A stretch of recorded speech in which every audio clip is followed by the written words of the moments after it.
everyone wants to make it in business, but 90% of you watching this won't. And that's not because you're lazy or not talented. It's because you've underestimated what it takes to actually succeed. So I'm sitting down with Ben from WeHack Health to break down what separates the average from the elite and exactly what it costs to get there. Right, let's go back to the start. You've been a coach for 10 years. For anyone who doesn't know you, what did the journey look like from then till now? Started working the gym floor. I coached anybody and everybody. Had set myself the goal of being fully online in 5 years because I didn't want to be the fucking old guy in the gym. It was fast forwarded by COVID, moved online, didn't go back to the gym, started working with people online, started working with Dave specifically. Didn't really know who he was at the time, then was getting more and more random inquiries for people working in tech and cybersecurity. And I was like, what the fuck is going on?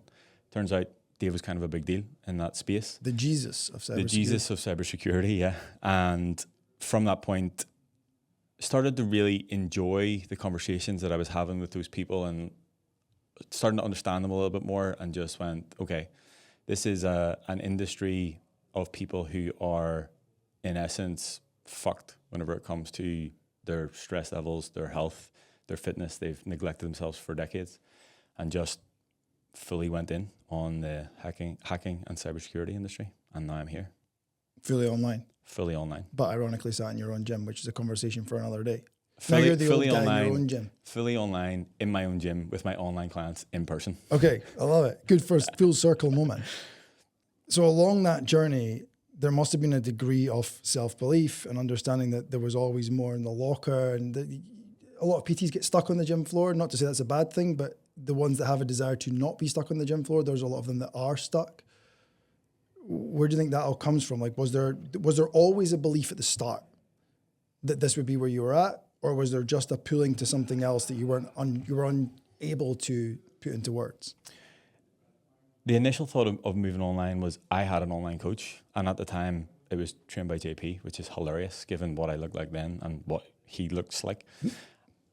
There was an element of like, this guy's just fucking sending me emails, and like there was no apps or fucking spreadsheets. It was like a written email of, here is your workout, don't be a dick, here's your nutrition plan. I was like, this motherfucker's getting paid for just sending emails.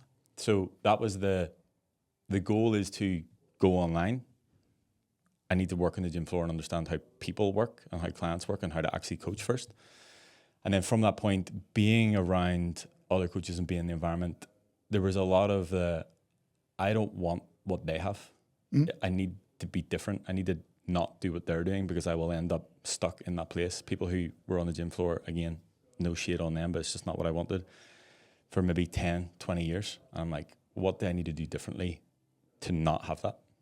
Because you were driven by what you were trying to run away from more than what you were trying to, because that's an important point, is I want to dig into whether you knew you were built for more and had more in the locker, part one, but also it seems straight away that you weren't running towards, but running away from. Yeah, for sure. And you were running away from, in a few words, what? What I saw everybody else define as success.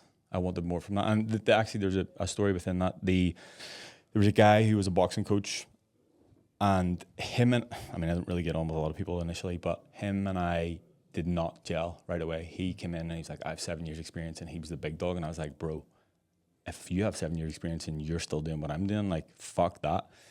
He was bumming and blowing one day about how much money you can make as a coach. And he was like, I used to make £1,000 a week doing this, but it was too many hours and blah, blah, blah. And I was like, he's making coaching out to be this big deal of, this is how much money you can make, but also at the same time capping it based on what that is. I'm like, I just couldn't get my head around that's it. Like, that's the almost settling point. I was like, 7 years, fuck that. Like, I'm out way before that. So good. You were being pushed forward by a desire to, I'm going to put words in your mouth and you can tell me if they're wrong, not settle for what the settlers were settling for. Also, not being on the gym floor, but then also pulled forward towards, there's something here, and that's what I want to unpack. Pulled towards, you knew you were capable of more than $4,000 a month. Yeah. But there's more to it than that. It was not accepting things that other people will accept, knowing that there is more out there the goal with not being on the gym floor wasn't the in-person coaching, because as I said, I'm fucking here coaching in person. But the freedom, ironically, that I thought online would give me. I'm like, I just have my fucking laptop. I can work wherever I want. I don't need to be ruled by other people's diaries, because I think as a coach, you can, if you work in a gym floor, you think you have the freedom, but realistically, you have to take into consideration that people will want or need to train at certain times because they have other jobs. So you have that AM block and you have that PM block. That is what controls your diary, the other people. So you're not really, I don't believe you're really in charge of it. Clearly you're not in charge of it fully at any point, because there's someone else involved in the coaching relationship. And then when you touch on freedom being the pull for online, seems like the nice seg to start looking at. So that it wasn't freedom? I thought it would be. What was it? It was freedom that I wanted, and there is an element of freedom within it, but I think at this stage now we both know that there's not the freedom that we thought. It's not it's not the dream, just laptop lifestyle that we thought initially. It's just fucking more work. We're just doing it in a different space, but there is the freedom that we can do events like this, we can travel, we can do whatever else, but there is not the freedom of the free time side. Yeah, I would argue there's less freedom. Yeah. In many respects. So in a word, you've had to sacrifice some of your expectations and other things that maybe you didn't know about in order to make the transition from then till now. Yeah, I would say sacrifice, but almost not in a negative way, because it's not that I don't view the way that I do things now in a negative way. It's not what I want to do. So there's a freedom in that I'm doing what I want to do and I do it in the way that I want to do it. It's just not freedom as I thought it was initially. The choice of sacrifice. Yeah. What are you choose willing your and hard, not willing? I guess, if we want to fucking... You choose your hard. Yeah. Here's the question. What at that point when you were making the decision to move online, were you aware of what you were and weren't willing to sacrifice?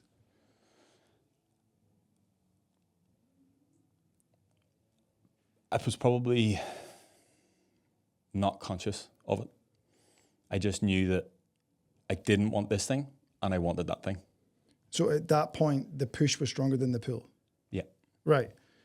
Because I think it's important we dive into sacrifice, because in my world, sacrifice is banded about, and the reason you paused on it is it is hard to put into the words that I know you're trying to find. But sacrifice seems to be given this negative connotation. I also believe most people think sacrifice just means more hours. And I would argue, by the sounds of the story, that has been true. But it's not just that. Yeah? Yeah. It's more hours plus everything else. Well, and that's where I want to go is, what do you perceive to be the hidden costs beyond just time? Because the time will be filled with something. Yeah. So if we can agree that sacrifice will require time, there is a sacrifice of time. What are the hidden costs that people aren't aware of? Not with just a view to moving online, but with a view to scaling your fitness business, where there has been a large degree, I know personally, but people watching and listening won't. So where do you think that sacrifice has shown up? Well, where do you think for me? You know? You want the honest answer to that question? Yeah. Are you sure? Yeah. Everything. Yeah. I was asked last night, we were sitting there, we were doing the fucking conversation cards, and I walked into the room and Jem was like, this question's for you. I was like, fuck yeah. And the question was, what in your life are you missing? And I was like, do you want what I'm missing as in what I don't have? Or what I'm missing as in what I miss? They said both. But the answer to the what am I missing in life, I said everything. I'm like, outside of this, work, the mission, clients, there's nothing really else. That's it. So there are all of the other normal people life stuff is missing. It's missing from the picture, but you're not missing it. Yes, exactly. It's, I guess, outside looking in, it's missing from the picture, but it's not something that I am like, oh my God, I miss going out on a Saturday night or whatever fucking normal people do. And so one thing that I've learned along the years is I've come back to what I said before, you need to be aware of what you are willing and not willing to sacrifice, because the longer you leave that in ambiguity, the harder it is to, the wrestle between where you are and where you want to be is only going to be harder. because the people in front of you may be telling you need to sacrifice something that is on your not willing lists. I'm not here to tell anyone that you can't have your cake and eat it, but until you define those camps, it's going to be very hard to get what you want. Yeah. So what are you not willing to sacrifice? Time with Harper. Your daughter, for the sake of anyone who doesn't know. My daughter, for the sake of anyone who doesn't know. Okay. Anything else? No. I know that. I And worry. I like, that's not a, oh, look at me. Like, that's genuinely the truth. And only from, like, experience. Like, that is what has happened. So you have sacrificed things and learned that you're okay without them, Friendships, relationships, all of it. but you were willing to sacrifice them and discover that in doing so that, okay, I've made a mistake there, and go back and find them. If that had been the case, I'm sure you would have reversed back into, Yeah. like, say, for example, you had sacrificed subconsciously or consciously the time with Harper. I have no doubt that you would have reversed back into realizing. I mean, I did do that, and I did make that change. I was like, I had an observation, I guess, to get really into it. I had an observation that I was in a situation that I was avoiding that was impacting my time with Harper, and I needed to make that change. So I sacrificed that situation so that I could rectify spending the time with Harper and not sacrificing that. But you had to burn your fingers to find out that touching the fire hurts. Yeah. Okay. So there is a working model in you that highlights when something has been sacrificed that is a bridge too far. Yes. We have proof that feedback loop exists. Yeah. And again, like, you taught me that, consciously or not. In what way? Just seeing that you would never sacrifice your time with Nixon, no matter what. No calls, no nothing, no fucking, even the can't do that on that weekend because it's a Nixon weekend. Can't come to your event that day. Yeah, I'll have to come the next day. Yeah. I'm like, that's a better option. Long run. Okay, sweet. That's very much been one for me. And there haven't been many for me. I'd say there are more not willings than you. But for the sake of everyone else, this isn't the pro forma. No. In fact, it's actually unadvisable for a lot of people, and hence the 90% in the start of this is most people will not achieve what you have achieved, I believe, because their not willing list is too big, and that is okay. Yeah. That's not to say they can't achieve 80% of what you've achieved whilst maintaining a slightly bigger not willing list. So do you think that sacrifices are unavoidable when you're building a business? No. Why not? Well, I guess it depends what type of business you want to run, what scale you want to do that. I don't believe that I could have built the business without sacrifice. This business, Yeah. half the size? Yeah, maybe. With Or no maybe over a longer time horizon. Okay, good. So that either you extend your time horizon or you lower the size of the goal, but then that depends on the size of the goal in the first place. I would challenge you and say I don't think sacrifice is an optional part of building a business. Okay. I just don't. You sacrifice so much. Like I remember telling my dad when I decided to leave engineering that I was going to move into coaching. Everyone's look on everyone's face was like, "You what?" And so I sacrificed. The first sacrifice was like genuinely the respect of the people around me. I felt the loss of that. It didn't really impact me that much because I'm fairly self-assured, but I felt that impact. Even my grand being like, "You're going to tell like partners, parents that you're a personal trainer." Like people of that generation just can't get their head around it. I don't think sacrifice is an avoidable cost. It's unavoidable in every way. It's how much are you willing to sacrifice? Which things are you willing and which are you not? And how much of each? Because it's not binary. Because you say time with Harper. Mm-hmm. Do you spend all your time with Harper? No. Okay, so there's a time limit on the level of sacrifice. There is, yeah. And again, we've had this conversation before. Like, if you do want to get into it, like in an ideal world, would you have Nixon full time? Yeah. Could you run the business at the level you do? No. So you would sacrifice the business for that if the situation was. Yeah, and the play is have your cake and eat it, in that I will sacrifice. So I've got Nixon part-time because obviously he's to my ex-wife. But the way I think of it is if I can maintain and protect at a like sacrosanct level the time I have with him, build the business to a point where I can then be less involved. Yeah, fair. I could either have him full-time. So again, it's a time. He never would. It's He a never would time because he would thing. never want to be away from his mum. But, Yeah, if we remove that factor and say he didn't have a mum, then yeah, I think I can have my cake and eat it. I truly Eventually. believe that eventually. And so it's the longer time horizon. Again, we're right back to that. What have been the hardest sacrifices to make? Because my observation of you is you don't actually have a very hard time making them. But I know that not to be true. We just don't talk about it. Because I've found things harder. There's the phrase, harder. Because I genuinely don't believe you found anything particularly hard. Because your drive, the pool is so strong now. The momentum is there that you just will break through all that shit. Genuinely, I don't perceive you to even deal with it because it doesn't need dealt with. It's just like, that's in the bin, it's in the no pile on. There must have been some that were harder than others. I think probably more initially. If I think back to, friends or people I had around me, or the people who give it the you've changed, and that probably even came before the business. Do you know what I mean? Even whenever it was not being a fucking pisshead, and it was like starting to train and not be not be an asshole, not being out every week and not seeing these people. That was difficult initially because there was a lot of my, I guess, identity of being that person that would show up and have a bottle of Hennessy, have a bottle of Jägermeister, and fucking be the party guy. Whenever I wasn't that, I didn't have any value to bring to those people. So whether I consciously sacrificed that or they sacrificed me, I think I dealt with that was a struggle. But I think as I sort of dealt with more sacrifice, it became easier. Progressive overload. Yeah, progressive overload sacrifice.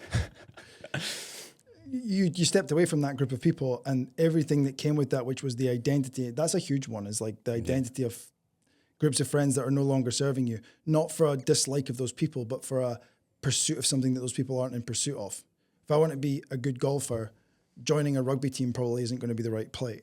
So it's stepping away from the rugby team, Hennessy and Jägermeister, but not having and possessing the leverage, skills, friends, and everything else. There was no replacement group. No. It was the Hormozy Lonely chapter. I'm going to have to do this by myself. Yeah. And what I know to be true is that chapter is where people reverse right back to the rugby team, the Hennessy, the whatever that is, the zone familiar. of comfort. Familiar. Yeah. That's the trap. I'm verging on a conspiracy theory on this, but that is the trap, is that you are drawn back to that, into comfort. Because in order to, here's the punchline for this thought. In order to leave this group and to move out here and go into your lonely chapter, or the dark work as we call it, and succeed and not regress, the pool has to be strong enough. Yeah. So therefore my hunch would be that the vision had to be strong enough to pull you forward. Not necessarily clear enough. Yes, that's what I was going to say. Like, yes, the vision as in, did I know I would end up here today? No, but the vision of like, I know I can actually make something of this. Whatever the fuck that looks like. So there was a part of you that knew that you were built for more and there was more in the locker, but not necessarily clear on what that more looked like. Yeah. But you knew what it felt like? You must have had some degree of clarity. I think I always had if I think back to like jobs and things that I did before that, I always had the ability to put the hours in and work. Like 80, 100 hours a week, getting paid fucking minimum wage. If I could do it for someone else getting paid minimum wage, sure as shit, I can do it for myself and actually make more money. So it was the knowledge that I had that above anybody else. I don't know how you're working so many hours. I don't know how you're not, bro. Like it was that bit. It was like, okay, if I can do that in this situation, then I don't really give a fuck about. If I give a fuck about this thing and it's for me, I know that I can do more on it. So if you look backwards, you have enough evidence that you will outwork the self-doubt. Yeah. That's solid. Agree or disagree from what you know? personally, in my life, I totally wholeheartedly agree. But until the pain of the same outweighs the pain of the change, you will find yourself back in Jägermeister and Hennessy or the proverbial rugby team. Yeah. And finding that as a deeply personal thing. Yeah. I don't want to go in this hole, but there's a deep psychological evaluation required to find out what that drive was really based in. For me, for everybody. I'm curious to know top line what it is. We don't need to dive too deep into it, but there's something pulling you. There's a point to prove to you against someone else in order that the pain of existing here, which there was pain, but there was a huge degree of like pleasure in that part for a long time. Yeah. So to step out of this into a whole new identity with no support, no leverage, no network, no nothing, and pursue an unknown, unclear goal, there was a point to prove. Yeah, and I'm not completely attached to this, and this is maybe something I should delve into. Maybe not should. The immediate thing comes to mind is school. Like I went to a grammar school. There was expectations academically that I just wasn't for it. Just didn't really give a shit. So it was always the not good enough, the never want to make anything of himself, whatever way you want to phrase it. That's the thing that comes to mind. Is there anything beyond that? Probably. Probably, yeah. I think you're thinking the same thing that I'm thinking. Yep. But it's a conversation for another day. Yeah. Because it's an hour's worth of conversation. Yeah. But again, is that really a thing, or are we just attaching to that thing? Join us for another psychoanalysis. But is it like, I had that conversation with Sean yesterday. It's like, do we just find it convenient to pick a trait about ourselves and attach it to something and be okay with it? Imbue meaning that because it's convenient, whereas it's a story you tell. It's all just stories you tell yourself. Yeah. I agree. Totally agree. I mean, my schooling was completely different. Like I did really well at school until we got to the back end of it where I realized I wasn't applying myself. That was more, I was just fed up and wasn't enjoying it. But it was always like, okay, he's distractible, he's chatty, he'll like class clown, but like gets really good grades and has the potential to do anything he wants. So it's kind of similar, but altogether very different. Do you think that there's, just to touch on that, like to do anything he wants, the initial role you went into, do you think that was something that you wanted, or do you thought that you should want based on the experience that you had? Because I think we can agree, you can do anything you want. You've just done it in this way and not that way. The role I went into in engineering was passion, whereby I knew I liked architecture, engineering. Ironically, I hated maths, and a large part of that job is maths. I definitely was ignorant to that, but I got better at maths. My girlfriend at school's dad was a careers advisor, and he's like, yo, this job's just come up. You should go for this apprenticeship. I didn't even think about it. I'm like, oh, it does the things I like doing at school. Like, yeah, pretty much what you do all your time at school that you enjoy, the things that you get good reports in. This is the job, doing that. I'm like, right, sick. So I went and did it, and it was good. And I'm grateful for the apprenticeship, but it was passion. And I couldn't work out the empty feel that was, this doesn't feel right. There's something about this that I knew my salary would always be capped. I knew my salary would be decided by someone else. Realistically, being self-employed in that role was to be contract. So you're still employed by someone else. You just make more money. I did do that. And it still didn't solve the problem. So it wasn't just money. It was when I was also passionate about fitness the whole time. And when I went into fitness and everyone rolled their eyes, what I've come to learn is that was another passion, but the passion was attached to helping others. And it sounds cliched to say, but the being able to apply that to helping others, combine passion, and this is when passion kind of transforms into purpose, is the application of your passion in the service and help of others. Let's not make any fucking bones about it. My bank account grew dramatically, so it was helping myself. Yeah. And that's where coaches get stuck when it's just in money. They aren't motivated by helping others, and therefore the passion remains a passion. And the passion actually is making money, not coaching. Mm-hmm. Passion of being a great coach, passion of learning, and that's how you and I met in seminars. But then helping others became passion, and then that passion, when you find purpose, when you find passion and you apply the passion to others, you get purpose. And then that purpose the pull then is towards obsession of just like, I can't get enough of this. And that's where you and I, as our most, in my opinion, fundamental linking personality trait is just the all in all the fucking time. Yeah. In my opinion, that is obsession. Yeah. So when people talk about discipline and motivation and, you know, these fucking reels and memes you see, yeah, that's part of it. But I can be disciplined on days and on things I'm not obsessed or passionate about. Running. I can be disciplined in running for a short burst. And I keep it up to a degree, but I'm not a fucking ultramarathon runner. Then I can be motivated and I can find extrinsic motivation. So in the lack of intrinsic, I can go on YouTube and find something that gasses me up and go for it. Like Chaz and I joke about that all the time. It's just like, what do you do pre-lift? And get motivated doing that. When that becomes obsession, it's not even, it like transcends discipline and motivation. Like I don't have a problem sleeping the number of hours I sleep and waking up because I'm absolutely that was another hyped. sacrifice that we should touch on, the fucking sleep. But to sort of go back to something you said, you know, you knew in your role in engineering that your salary would be capped. And what I guess my thought on that is I don't like other people being in control. And if I sort of go back to what I said at school, it's maybe that I don't like being told what to do. I'm not very good at being told what So we've said before, both of us are highly unemployable, probably for that reason, because I don't like being told what to do. I don't like people being in control of how much you get paid or whatever it might be.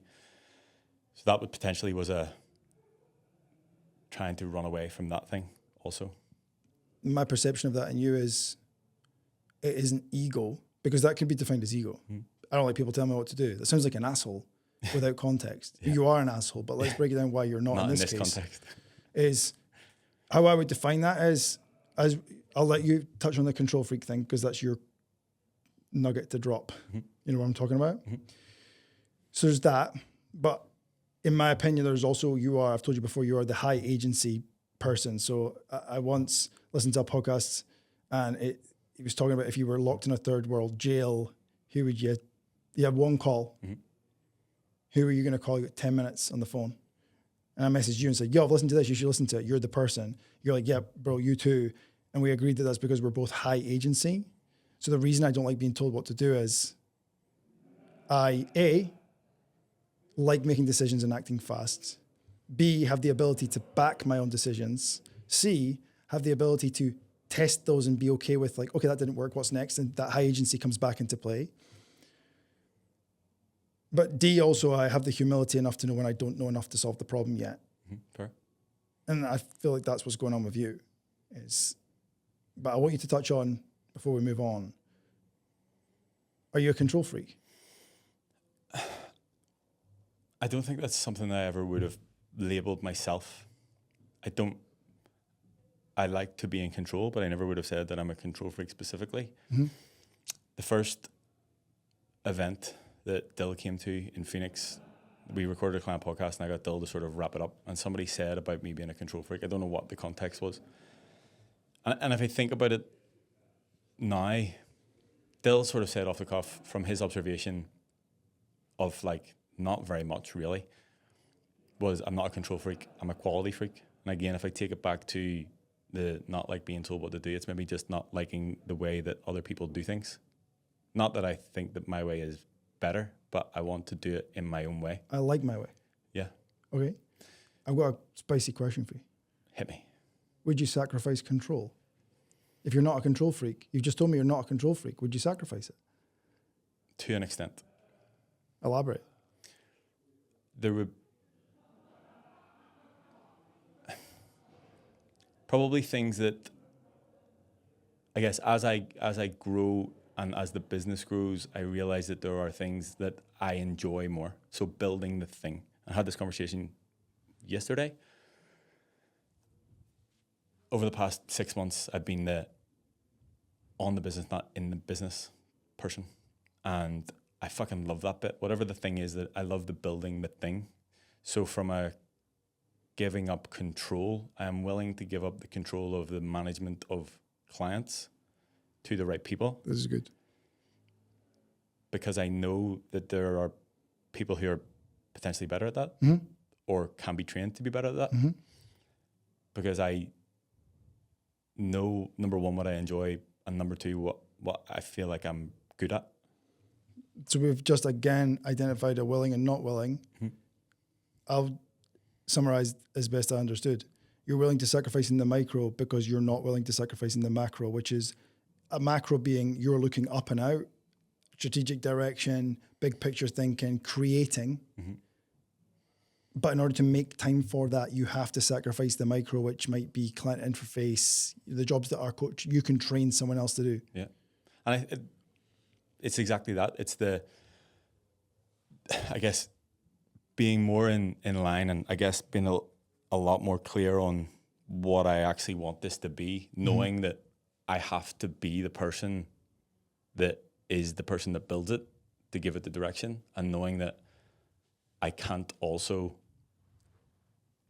manage the things that can be delegated, as you mentioned, like the coaching bit. There's things that other people can do. Not saying that the thing that I enjoy doing can be done by someone else, but to do it, even to get the fucking thoughts out of my head. Like, nobody else can have these thoughts, no matter how many fucking times I try and explain it. So willing to sacrifice the micro for the bigger picture, because I feel like that's where, to take it to where I really want to take it, I need the time to do it, and it needs to be delegated to someone else. Where do you want to take it? To set the standard of health and well-being in the tech and cybersecurity space. How would you know when you've done that? Be recognized within the top Fortune 100, Fortune 10 companies as the go-to company that manages the health and well-being of their employees. Then I will ask you a question that I think I know the answer to. Do you think that or anything else will ever be enough? No. Why not?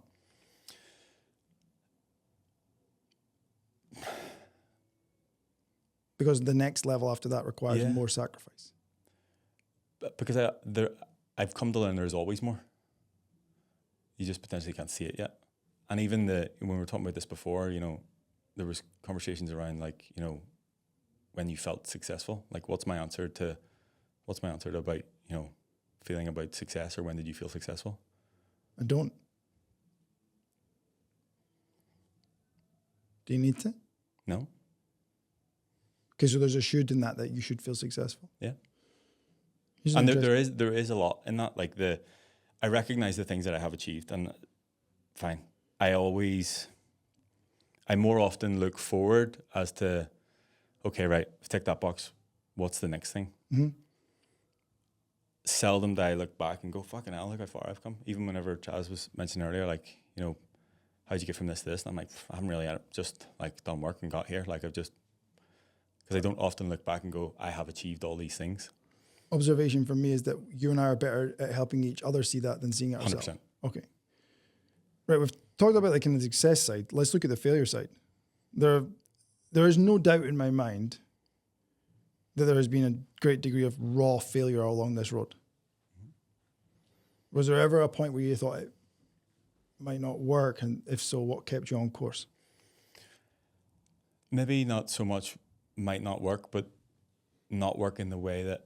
Not working right now? Not working right now, but also not working in the way that things are being done right now. So even the goal of setting that standard, the way that things are done right now, that's not gonna work to do that. It would need fucking 400 years, and to just fucking, it's not gonna work for that. Give me some of those moments. What comes to mind when you think to the raw failure moments, when the moments where you're like hands in your hair thinking, pfft. I guess the easy go-to in that is high months and low months. Hitting back to back, maybe 2-3 high months and fucking like, holy shit. And then like 50% less the next month. And I had this conversation with me, like, have I just fluked it? And then almost like trying to prove again to myself it wasn't a fluke and building again. Other things like talking to, I want to say rely on, but I don't think that's the term. If I think about wanting to take this corporate and the conversations that I've had with people that are close within this and see it and have been a part of it. And them like being, yeah, let's do that. That's a cool idea. And then nothing ever coming. I'm like, what? Like, we've talked about this, like, wasn't it? And going into that, I see that as failure, but not on them, but on me as to being so, I guess, micro in the thinking of like, that's going to be the way that I do this. And now looking at it, okay, wait, that is a way to do it. What is another way? And exploring that. So when you're in those moments of failure of any description, what's the thing that keeps you on course? How would you describe the GPS back to the path? So you failed, quote unquote, which is you left the beaten path or the correct path or the path that you're trying to be on, the plotted course. What is it that keeps you on track in those moments? The not settling, the obsession, okay, that didn't work. What needs to happen to make it work? There's going to be a lot of circular chat here because this is now high agency. Yeah. I genuinely believe that is one of the most key traits to prolonged success in building a business. Yeah. Is high agency. Okay, I can cry about this and I can whinge about it. It's the same response that you and I have, like, this really good thing happened, I hit this really good PR month, good, more. This really shit thing happened, things are shit, good. Okay, what do you need to do more. next? Yeah, but it's the same thing. It's like, okay, good, now do more. Okay, so the course correct method is autonomic or automatic in such that it's not a conscious choice for you. Not anymore, and I think it's shortening the time of acceptance. Agree? Not like dwelling in it. I'm like, this is like me fucking sitting here pissing my pants and crying about it isn't going to resolve it. But not anymore, and shortening both tell me that there was a previous version that was I used to and it was longer. Yeah. On the micro scale of like, you know, having back-to-back really good sales calls and being on a hot streak. And then people started saying no, and you say, what the fuck's going on with that? Like, that's the smaller version of it. And you're like, is it, you know, too expensive? Is it not the right thing? And then just accepting that all of those things along the way are part of it. And the doing more reps of that then teaches you to shorten it, accept it, and move on to the next thing. There must have been a few moments as well when you felt like you had started winning. And I know you said that you don't feel successful just now, but you know you're winning. Yeah. Even if that's by someone else's standards. Yeah. I'll be the first to tell you are. Yeah. And I'm not like, yes, okay, I wouldn't necessarily go out and say I am successful.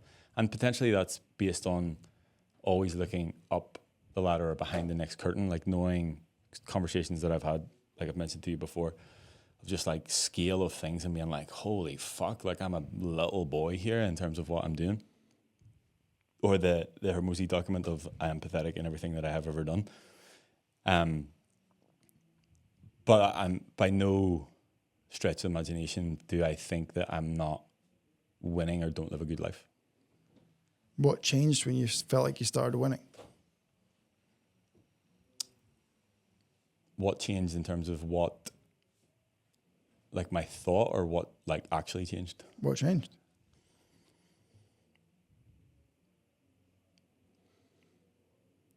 I think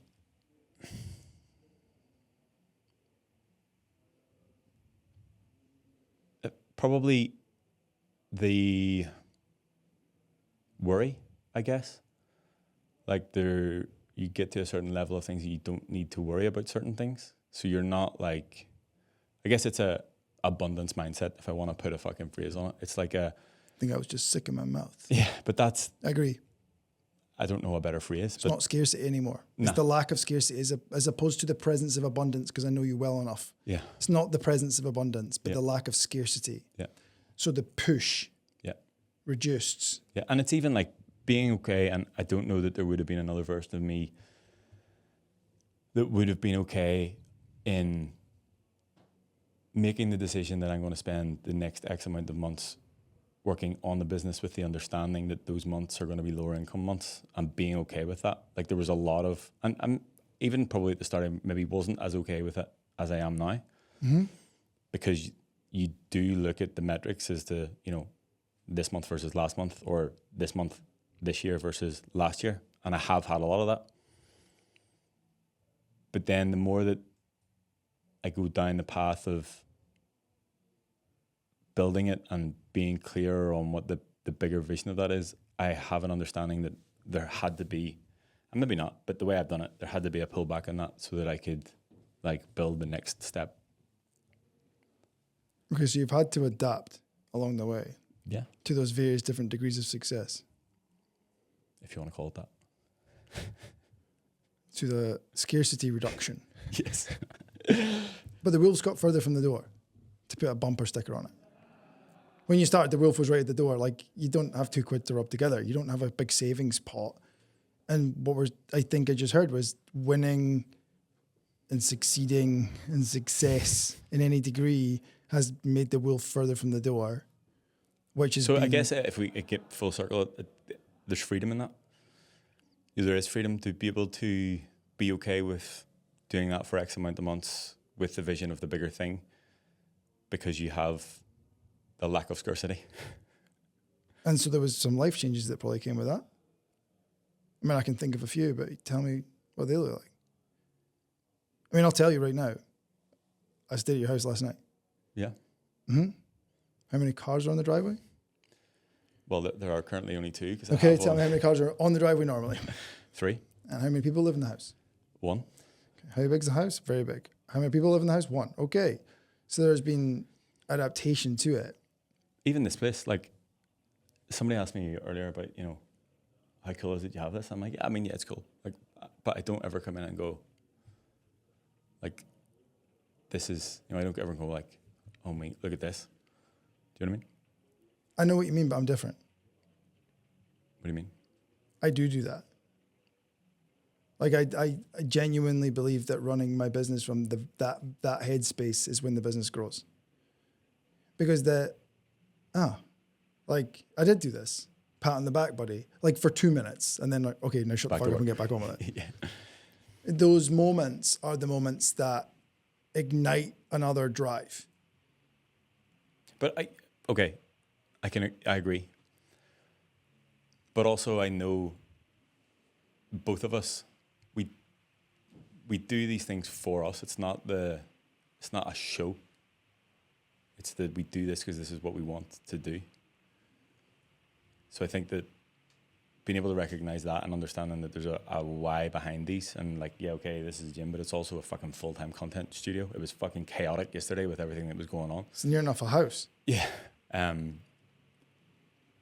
So yes, it is cool, but there is a benefit to the business for having it. Agree. My genuine belief is spending a few minutes in that gratitude headspace of like, I did pretty good here. Well done. Those moments are like the metaphorical double espresso to my next drive, where I'm like, cool, I've had a shot, let's fucking go. If I don't do that, my belief, with enough evidence for myself at least, is that business is death by 1,000 cuts. You need to stop sometimes and put a fucking plaster on. And if I talk about the house, I don't know for how many years, but for a lot of years, there was a part of me like didn't think I would ever own a house. I told Chaz the story of the house last night. Do you want to share with the listeners? Well, I mean, you told me that, like, I might buy a house. All right, sick. I don't know what time frame between that message and the next one, but I'm going to say less than a week. I got another message and said, I bought a house. So the story is, I bought and built the gym. Then, for whatever reason, needed somewhere to live. And I made the decision, okay, I'm going to buy a house. I contacted the guy that helped me finance the mortgage for the gym and said, I know I've just got a mortgage last month, but do you think I could get another one? And he laughed and he was like, I've never got someone who had a commercial mortgage before getting a residential mortgage. I was like, okay, but can I get one? Don't care about everyone else, bro. And he said, let me have a look at it. I'll come back to you. Less than 24 hours later, I sent him a house. I'm like, can I buy this house? And he was like, yes, absolutely. And okay, how do I buy this house? And then I bought it. It was a I saw this one. I went, got the okay from the money man. But to link it together, it's the sacrifice that came before that put you in the position to do that. The sacrifice of not having a house, the sacrifice of not having the gym, but the pull, the drive, the obsession, the passion, the purpose that drove you towards that. And everything that you gave up along the way was the thing that unlocked the ability to buy the house, buy the gym, build the gym, everything else. So I'm curious what more is, what do you think sets you apart from everyone else? You can say anything here and understand it will be received without ego, at least by me. And fuck what anyone else thinks. What sets you apart?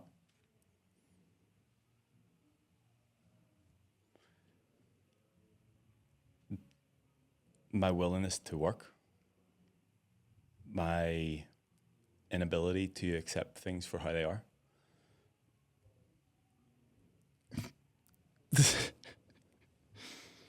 Mm-hmm. What are you laughing at? I have seen that. You want the answer? Yeah.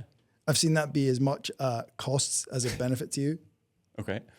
I've witnessed the costs of that, which is another sacrifice. My inability to accept things as they are. Yeah. I've watched you burn things to the ground that were arguably by other people's standards good things. 100%.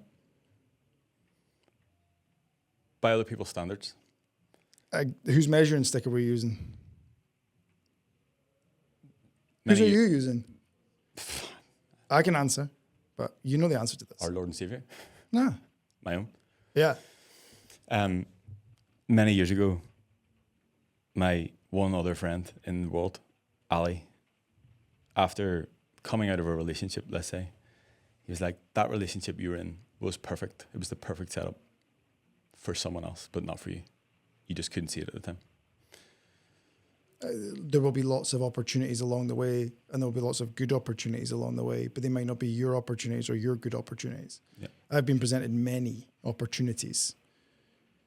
And what I know to be true is that coaches struggle to discern signal from noise. Yeah. And I would say that's one of your superpowers, is the ability to quickly run some sort of split test. I don't know what that rubric is in your head, but there's some split test that you run that's like, is this, okay, this seems like a good opportunity. Is it good or not? Yes or no. Is this my good opportunity? Yes or no. Should I pursue this? Yes or no. And I don't know what goes on in your head, and I don't honestly believe you know either, but you are very fast at making that conclusion and excluding and putting it in the no pile. And if not, putting it in the yes pile, and then just, again, we're back to the all in. My observation of people who tell me that they want to succeed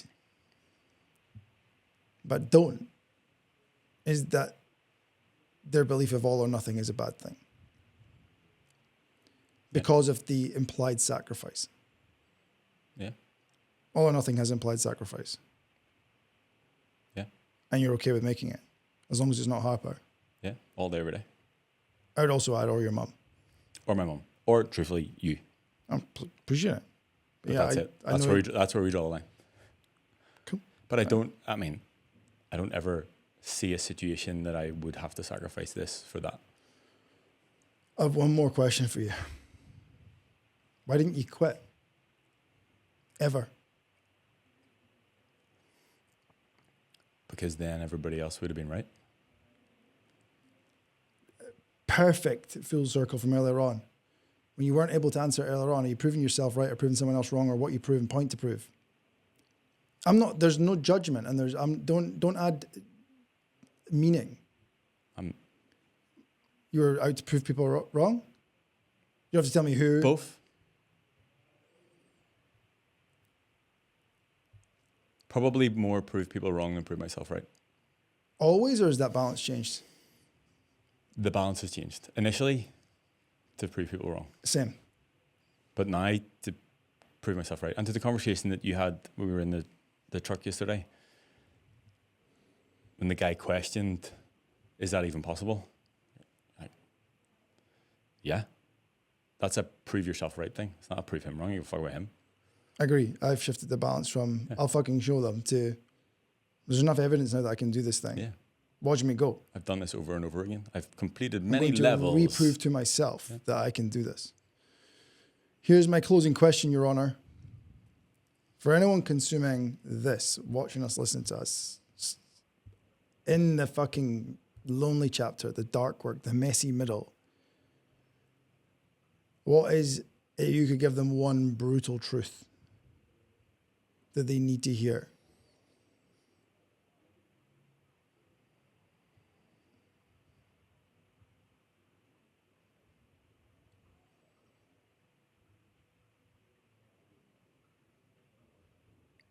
They're not doing enough.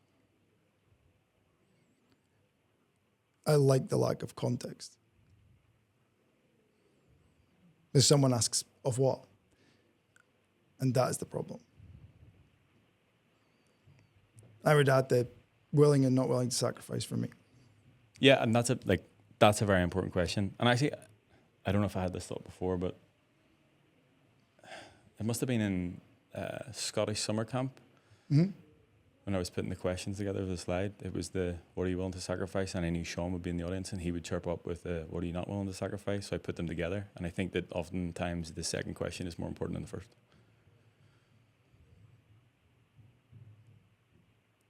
Seems like a good place to leave it. Good shit. Yeah. Appreciate the insights. Of course. Go prove yourself right, brother. You know I will. You know, I know, Chaz knows. Everybody knows now. Everybody knows.